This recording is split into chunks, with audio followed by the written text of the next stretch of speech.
chapter 3 and verse 1.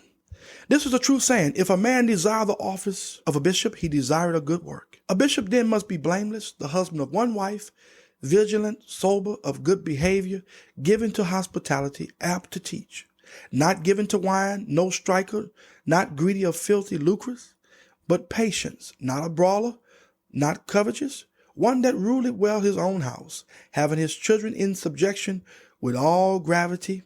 For if a man know not how to rule his own house, how shall he take care of the church of God?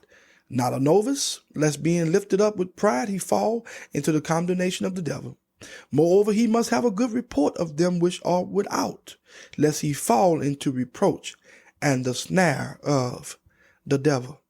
Now, to desire the office of a bishop is indeed a good thing. Any man who seeks this office seeks a good work. The word bishop means an overseer, a superintendent. In the early church, the pastor was called by several different titles.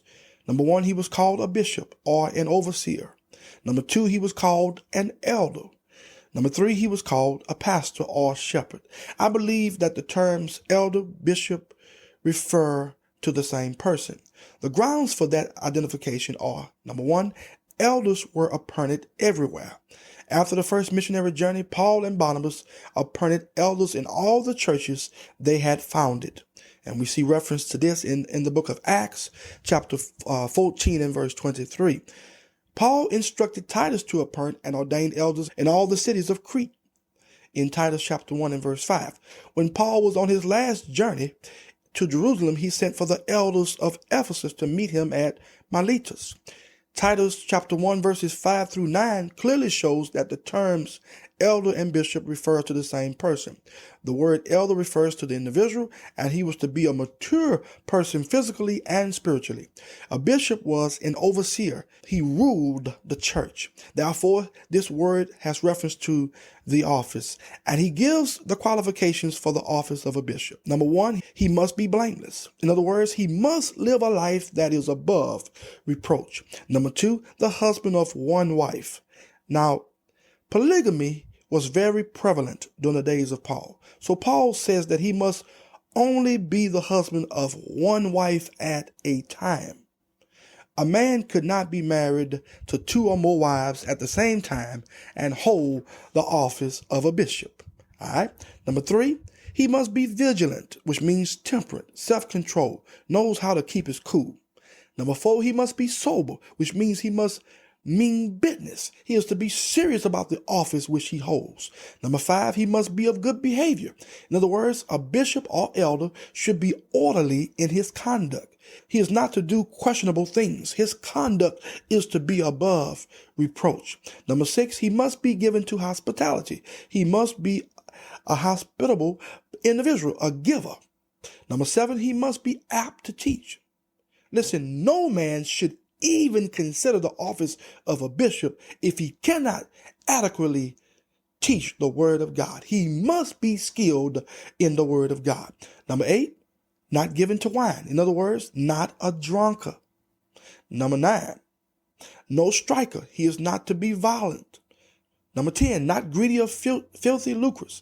He should not have a love for money. For the love of money is the root of all evil. Number 11, he must be patient, reasonable, someone you can talk to or reason with. Number 12, not a brawler. He should not be a contentious person. A man who constantly stirs up trouble in a church should never be selected as a bishop. Number 13, not covetous. He should not be a man who puts the pursuit of wealth above everything else. Number 14, one that ruleth well his own house, having his children in subjection with all gravity. Listen, an elder or bishop should have a relationship with his wife like Jesus has with us, the church. And he is to have obedient, disciplined children that represent him well. Because if he doesn't have his home in harmony, how can he take care of the church of God? Listen, if a pastor house ain't right, the church is not going to be right. A church will go no further than its leader. That is why Paul gives utmost importance in selecting men for leadership. Number 15, not a novice, lest being lifted up with pride, he fall into the condemnation of the devil. Not a novice means not a recent convert, not someone who has recently been saved. Listen, the cause of Christ is hurt when those who are young in the faith attempt to speak or preach or teach on matters of doctrine about which they are not knowledgeable. Again, a bishop must be one who is skilled in the word of God. All right. Then he says, lest being lifted up with pride, he fall into the condemnation of the devil. Listen, pride was the devil's great sin. Also, it is often the sin of preachers and officers in the church.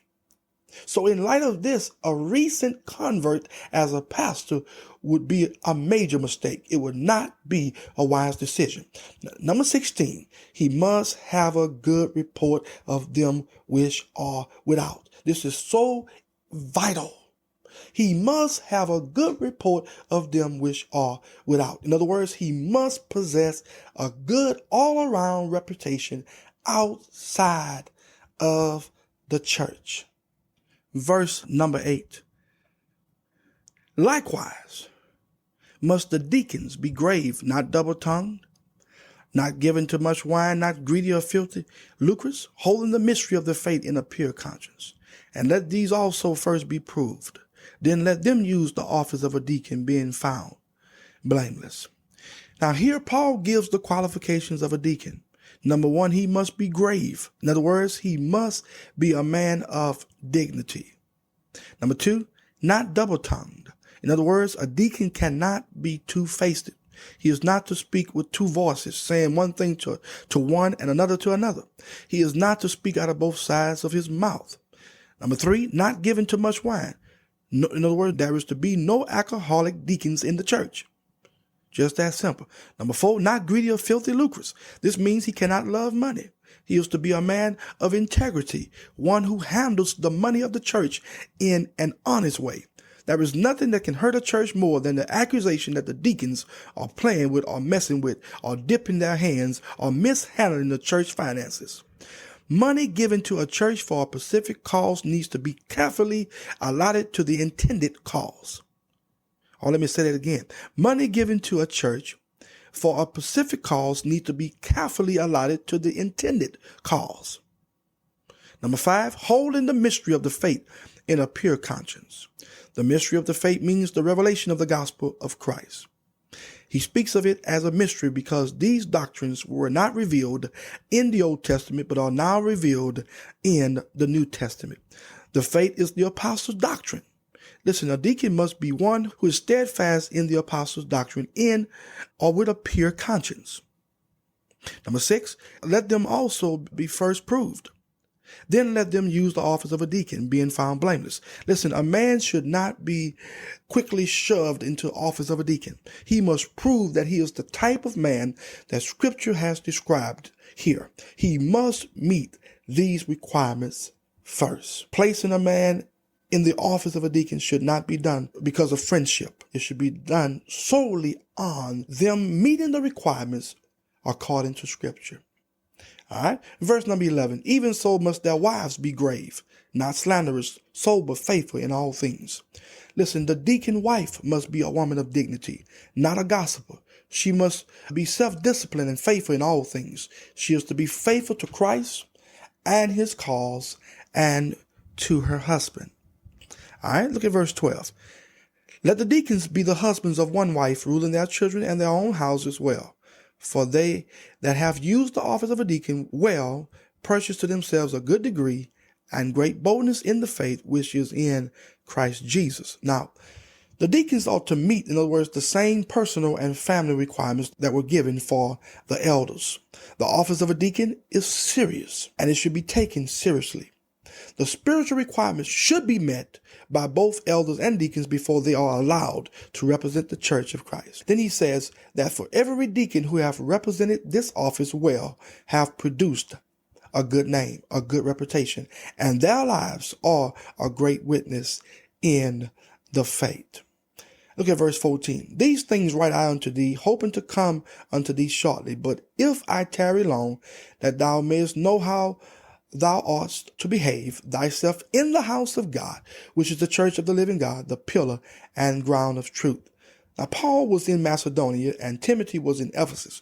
Paul was hoping to join Timothy shortly, but he says, if it is a long time before I come, if my time is prolonged, I have written this letter, which gives details on how to behave yourself, Timothy, how you ought to behave yourself in the house of God. And the house of God is the church of the living God. Paul is speaking to the church that is the pillar and ground of the truth. Pillar means the stay, the prop, or that which is foundational. What Paul is saying is that the church is the pillar, it is the prop and support of the truth. If the officers do not represent the truth, the church has no foundation. It has no prop, and it cannot hold up the truth of God. All right, verse 16, and without controversy, great is the mystery of godliness. God was manifest in the flesh, justified in the spirit, seen of angels, preached unto the Gentiles, believed on in the world, received up into glory.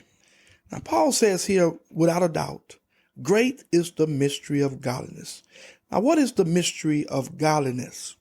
The mystery of godliness is that God, in the person of Jesus Christ, entered this world in which we live and manifested himself in the flesh. He was justified in the spirit. He was manifested in the flesh, and that is how the world saw him. But he was justified or vindicated in the spirit in his resurrection.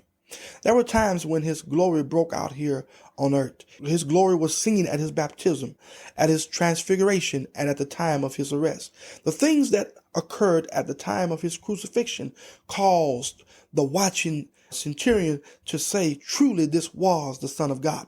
But it was when he came back from the dead that we see him now justified. He was manifested in the flesh, but justified in the spirit. Sown a natural body, raised a spiritual body. Listen, no enemy laid a hand upon him after he was raised from the dead. He rose with all power in his hands. Paul says that he was seen of angels. The angels watched him go back to his rightful place at the right hand of the Father. And all the created intelligence of heaven worship him because he wrought redemption for mankind. Then Paul says that he was to preach unto the Gentiles. Paul was the chief apostle sent by God to preach Jesus to the Gentiles. And we are still preaching Jesus to the Gentiles. Hallelujah. Then Paul says that he was believed on and he was received up into glory.